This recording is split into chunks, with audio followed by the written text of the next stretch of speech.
কিভাবে এই দাবিকে পূর্ণাঙ্গভাবে মেনে নিতে হয় এটা আমাদের জানা আছে।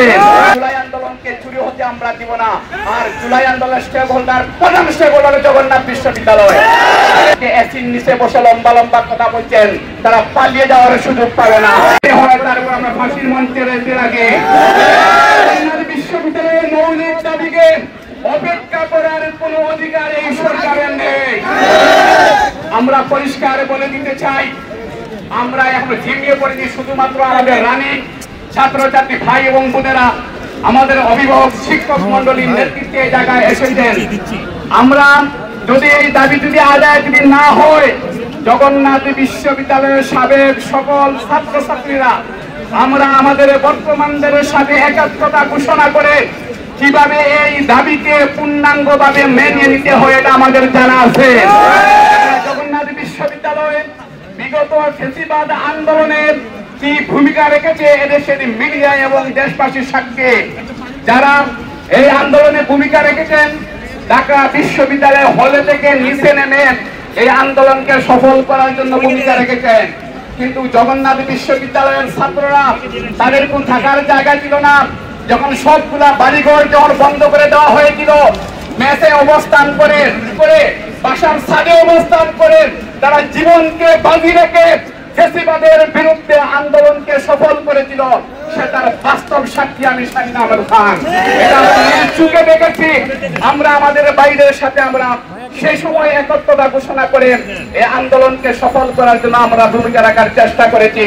আজকে এই আন্দোলনরত বাইরের উপর যারা গুলি চালিয়ে, যারা কেয়ারশেল চালিয়েছেন, গুলি চালানোর পর যারা বলছে ওই লেগে আমরা জানি না পুলিশ করেছে, আমাদেরকে এভাবে মিথ্যার আশ্রয় নিয়ে কথা বলে আমাদেরকে আপনারা কি শান্ত করার চেষ্টা করবেন না? রাজনীতির উপর পলিটিক্স করবেন না। রাজনীতি আপনারা জানেন না।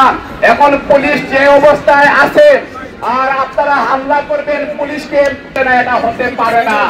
এটা সুলভ আচরণ করেন, শিশুর মতো ফিডারের দুধ খেয়ে কথা বলবেন। আর এই ছাত্রছাত্রীরা, আমরা সাবেক এই বিশ্ববিদ্যালয়ের ছাত্ররা, আমরা এটা মেনে নিব, এটা হতে পারে না। বান্ডেল থাকলে প্রতি সেনমানিতে টাকা বাঁচবে।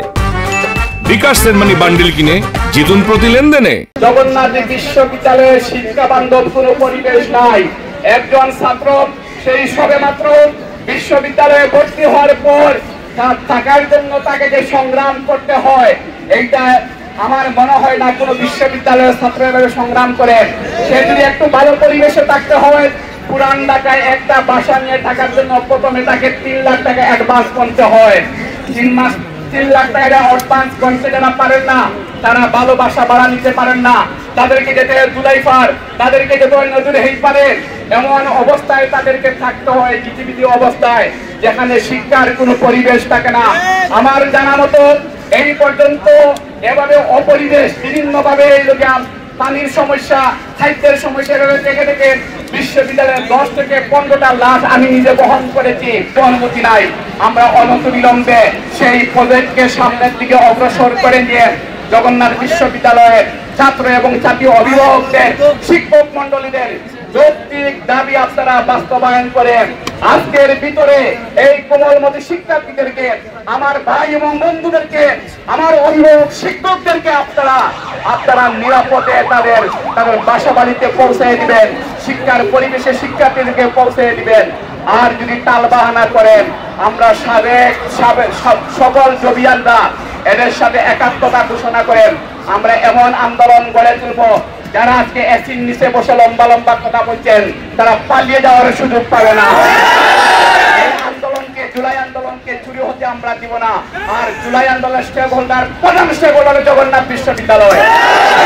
আপনারা অপেক্ষা করবেন, আঙ্গুল চুষবেন, লম্বা লম্বা কথা বলবেন, আবার পরে দুঃখ প্রকাশ করবেন, এটা হতে পারে না।